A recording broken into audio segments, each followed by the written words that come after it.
ऐसा लगता है कि जानबूझ करके कारित की गई है। ऐसा लगता है कि जानबूझ करके की गई है।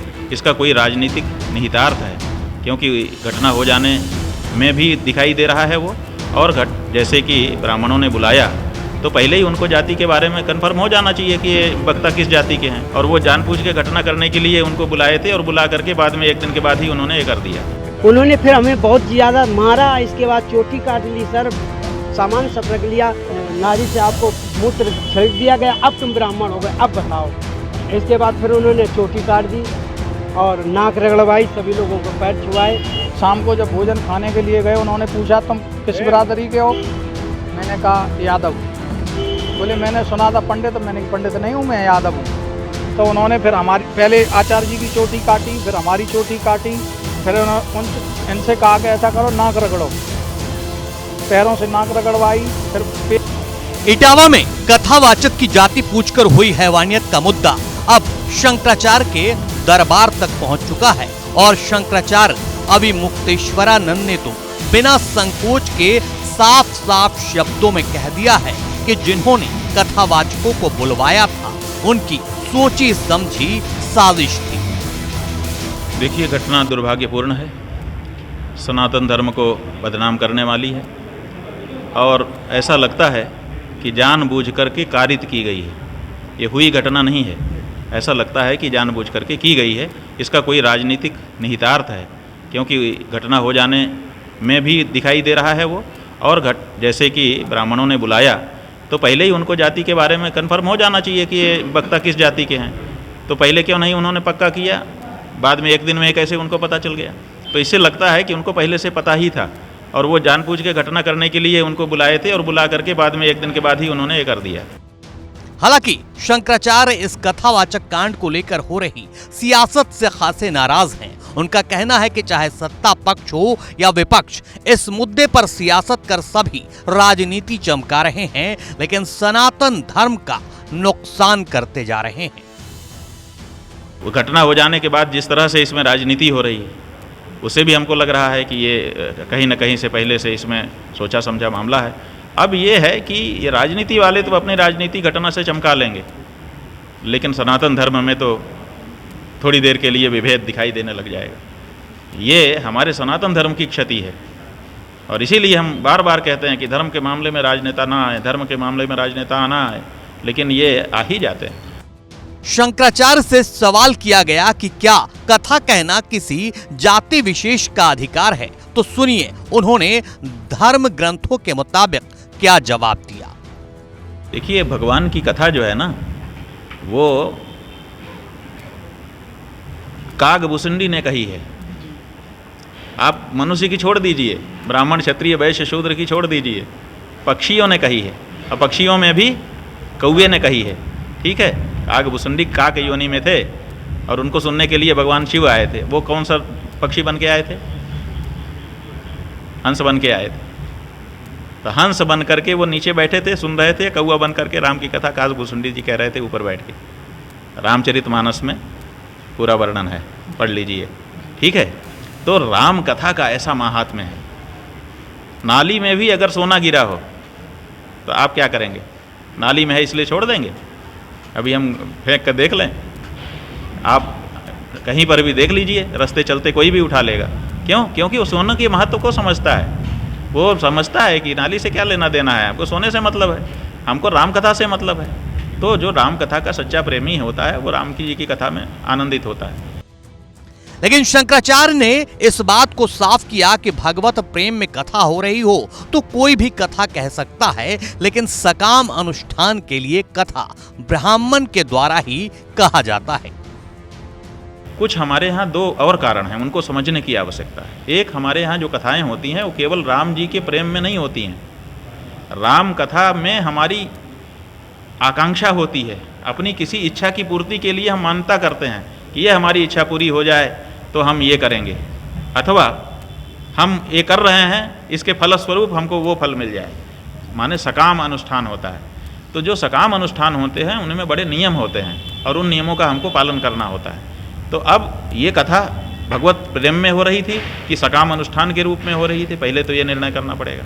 अगर ये भगवत प्रेम में हो रही है तो कोई बात नहीं है, कहीं कोई कहे सब हम सुनेंगे। लेकिन अगर ये सकाम अनुष्ठान के रूप में हो रही थी तो फिर इसमें शास्त्र के नियम आ जाएंगे, और शास्त्र के नियमों में जो सकाम अनुष्ठान किसी के लिए किया जाना है उसको ब्राह्मण ही करता है, तो वहाँ पर फिर ब्राह्मण अनिवार्य हो जाएगा। इसलिए ये एकदम से नहीं कहा जा सकता है कि ब्राह्मण ही करेगा कि नहीं करेगा। इसके पीछे श्रोता कौन है। अगर हमारे ही कुल के श्रोता हैं तो हम अपने कुल के प्रमुख हैं, सब हमारे नीचे बैठ के सुन सकते हैं तो हम सुना देंगे। लेकिन अगर सभी कुलों के लोगों को बुलाना है तो सार्वजनिक कथा है, इसमें कोई भी आएगा तो ब्राह्मण भी आएगा, क्षत्रिय भी आएगा, वैश्य भी आएगा, शूद्र भी आएगा, तो उसी के अनुसार उसको हिचक नहीं होनी चाहिए ना कि ऊपर कौन बैठा है मैं उसके नीचे कैसे बैठूं। तो अगर ऐसी कोई हिचक होगी तो लोग नहीं आ पाएंगे। इसीलिए ऐसे व्यक्ति को बैठाया जाता है जिसके लिए सबके मन में सामान्य रूप से धारणा हो। तो ब्राह्मण हमारे यहाँ सदा सबके लिए पूजनीय माना जाता है, परंपरा है, शास्त्र भी ऐसा ही कहते हैं, तो इसलिए ब्राह्मण को बैठा करके कथा कही जाती है। तो सकाम अनुष्ठान का मतलब गुरुजी क्या यहाँ पर तात्पर्य होगा? क्या सकाम अनुष्ठान के लिए सिर्फ ब्राह्मण ही कथा कहने के लिए? ये नियम है कि जब हम कोई चीज़ हमको खुद को करना है, अगर हम खुद नहीं कर पा रहे हैं तो हमको किसी की मदद लेनी पड़ी। हम सबकी मदद नहीं ले सकते, हम अमुक की ही मदद ले सकते। जैसे हम हैं, न्यायालय में हमारा एक मुकदमा है, हम अपने मुकदमा खुद जज को समझाने में असमर्थ हैं, तब हम क्या करेंगे? किसी की सहायता लेंगे। लेकिन हम अपने भाई, अपने बेटे, अपने चाचा, काका, मामा, नाना की सहायता नहीं ले सकते। वो जो बार में पंजीकृत होगा अधिवक्ता कि ये किसी के लिए बोलेगा, उसको जब हम हायर करेंगे, वकालतनामा देंगे, वही हमारी बात। शंकराचार्य ने इस पूरे कथावाचक कांड को धर्म की रोशनी में उदाहरण के साथ समझाया, लेकिन संविधान की दुहाई देने वालों को भी अपने अंदाज में हड़काया कि हमारे धर्म ग्रंथ से ऊपर संविधान नहीं है। संविधान की आड़ में राजनीति न करें तो बेहतर है। हमारी परंपरा में भगवान से संवाद स्थापित करने के लिए ब्राह्मण अधिकृत हुआ है, तो वो ब्राह्मण करता है। और इसके अलावा अगर राजनेताओं की बात कर लें तो कुछ समाजवादी पार्टी के नेता हैं, वो ये कह रहे हैं कि ये एक तरीके से मनुस्मृति की परंपरा है, जबकि अब संवैधानिक दायरे के आधार पर देश चलता है, इसलिए कोई भी कथा कह सकता है। वो ये कह रहे हैं कोई भी संविधान की कथा कहे। आप संविधान की बात कर रहे हो ना, तो संविधान को पीढ़े पे रखो, बड़ा मंच बनाओ, संविधान कथा कहो। अगर हम रोकने आए तो हमको दोषी कह देना। आप बात संविधान की करते हो और फिर हमारे धर्मग्रंथ पे आ जाते हो। धर्मग्रंथ तो धार्मिक रीति नीति से चलेगा ना, धर्मग्रंथ भी संविधान के अनुसार चलेगा। धर्मग्रंथों के ऊपर हो गया संविधान? आप बताइए। धर्मग्रंथ हमारे लिए सबसे महत्वपूर्ण है। संविधान ठीक है, हमने आदर किया है, वो हमारी एक देश की व्यवस्था बनाता है, वो सार्वभौम नहीं है। और हमारा धर्म सार्वभौम नहीं, जितने ब्रह्मांड हैं हर ब्रह्मांड में लागू है हमारा सनातन संविधान। स्वर्ग में भी यही संविधान लागू है, ब्रह्मलोक में भी। भू भुवः स्वः महा जना तपः सत्यम, और नीचे अतल वितल सुतल तलातल रसातल महातल पाताल, 7 ऊपर के 7 नीचे के, 14 भुवन है एक ब्रह्मांड में। ऐसे जाने कितने ब्रह्मांड हैं, हर ब्रह्मांड में हमारा सनातन संविधान मनुस्मृति लागू है। और आपका इस पूरे विश्व में लागू नहीं हुआ है। आपका संविधान हमारे संविधान से ऊपर हो जाएगा।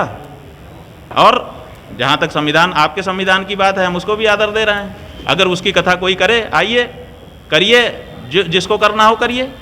लेकिन जब हमारी मनुस्मृति की बात है, जब हमारे धर्म ग्रंथ की बात है, तो हमारे जो नियम परंपरा से चले आए हैं, और नियम भी बन जाने के बाद परंपराएं ऐसी होती हैं जो लोगों के मस्तिष्क में एकदम ठस होकर के भरी हुई होती हैं, तो कानून बन जाना, फिर उसका पालन करने में बहुत दिन लगता है, धीरे धीरे धीरे धीरे धीरे धीरे धीरे धीरे। तो जो परंपराएं चली आ रही हैं, लोगों के मस्तिष्क में उनका बड़ा प्रभाव है। तो आप उस प्रभाव को एक दिन में चाहते हो कि चुटकी बजाएं? आपकी चुटकी में इतनी ताकत कहाँ है? 75 साल हो गए, आज तक तो आप कुछ कर नहीं पा रहे हो। संविधान के आड़ में राजनीति कर रहे हो। चुनावी राजनीति करके आपने हिंदू समाज को 2 टुकड़े कर दिया है, और इस घटना के माध्यम से उसी को और बढ़ाने की कोशिश कर रहे हो। ये मत करो। हम हर राजनेता से कहना चाहते हैं आपके माध्यम से कि हिंदू समाज में भेद डालने वाली कोई प्रवृत्ति ना की जाए। घटनाएं होती रहती हैं, लेकिन उन घटनाओं को बढ़ा चढ़ा करके पेश करना और उसका राजनीतिक लाभ लेने के लिए हिंदू समाज को 2 फाड़ कर देना, ये गलत है। हम सनातनी हैं, और हमारे यहाँ जितनी जातियाँ हैं, सब जातियाँ बड़ी ऊंची हैं, और हर जाति में उत्पन्न व्यक्ति गौरव रखता है कि मैं अमुक जाति में उत्पन्न हुआ हूँ।